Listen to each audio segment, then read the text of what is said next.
April is Autism Awareness Month, but the mission to educate and foster inclusion lasts all year long. Today we're joined by Layla Luna, founder of Just Be, and Dr. Diane Cullinane, the developmental pediatrician behind Just Be's training programs. Ladies, thank you both so much for being here with us today. And your work is taking on new urgency as Bill 3285, pushing for statewide autism training for first responders, has passed the State House with unanimous support. So congratulations to both of you. Thank you. And Dr. Cullinane, I want to ask, how did you first get involved with Just Be? At the time was about 6 years ago when I met Layla, and I was running a large organization for children with developmental disabilities, primarily autism. And I was introduced to Layla, and she told me about her idea for an app. And this app would be something that families with a child with autism or autistic adults could go to the app and find local businesses, restaurants, stores that would be welcoming to someone with autism.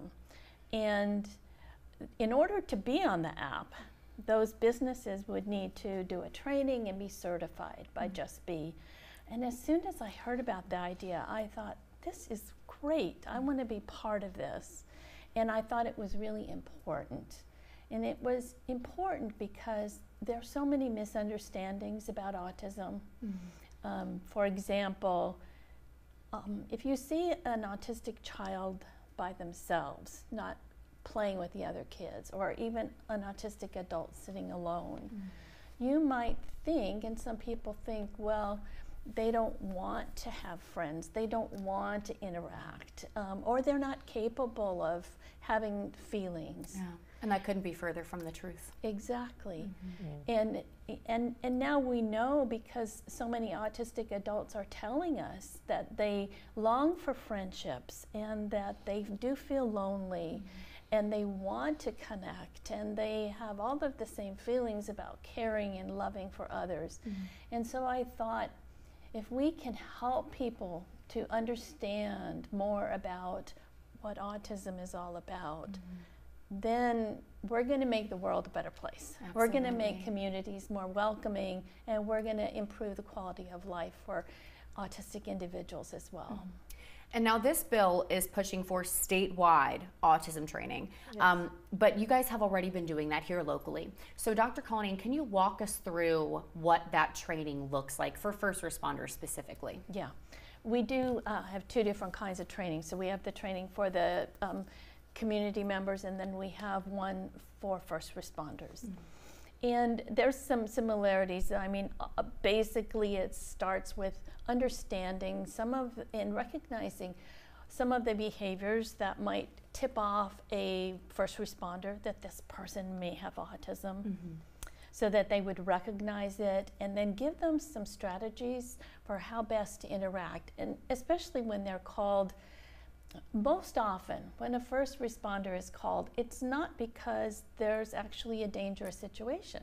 A lot of times they're called just because somebody is concerned that this person is doing or acting in a way that is different, that they don't understand.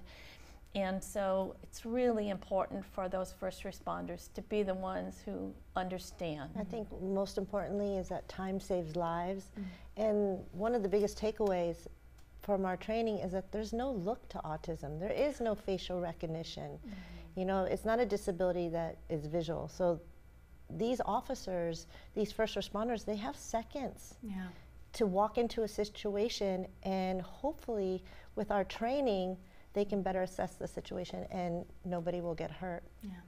And Layla, we first spoke to you, I think, a little under 2 years ago, and since that time, you have made so much progress, and the hard work does not go without notice. I mean, you are a mom on a mission, and you are doing it, girlfriend. So thank you. Last year, you know, Rio's Law was passed. So this bill, how is this bill building momentum, and kind of the next step in Just Be's journey? It makes sense, but explain that from your perspective. I mean, what I'm talking about, the first movement was to start talking about autism, get it in the conversation. Everything that I talk about, I'm not this special person. I'm like everyone else. There's nothing special about me. All the families that have autistic children or adults, they live through these situations just like I have, but I wanted to bring it to the forefront. I wanted to say, let's save these lives. We've seen all the news clippings. It keeps happening and happening. So I just thought very simply, I got pulled over. I had an incident with my son. The officer wouldn't turn off the sirens and lights. Rio got so upset. And from that, I thought, we need an identifier plate. Let these first responders know what they're walking into. Why in this day and age don't we have that? So that was the first step. And then the training, because they need to be trained. Not always, it's not going to always be where they have, you know, a symbol that you'll recognize them or a license plate. So the first responder training is crucial at this point, because I know with all the kids that wander, elope, we want to make sure that we're saving their lives and letting the parents in the community know that we can lean on and we can trust our first responders. We can go to them if we need help. A lot of the times these families feel shunned upon and they don't want to reach out. They don't want people to know. And that's not going to be very helpful. So I'm just solving little ideas and problems that I've lived through, because I walk the walk. I am a mom on a mission, and I want to protect this world for Rio and all the Rios. Absolutely, Layla. Very well said. Now this bill is heading to Senate, and hopefully it will get passed in this legislative session. Now April is Autism Awareness Month, but autism is year-round. So where can our audience go to learn more about autism and also to learn more about Just Be? You can go to Just Be, like a bumblebee, thechange.com. Everything's on our website, where we're going with the Beehive, all of our events, but most importantly, to find all the applications for the license plate. But just to remember that in this month, it's not about the disabilities, it's about the possibilities. Wonderful, ladies. Thank you both so much for being here with us today. Thank you. We're back after this.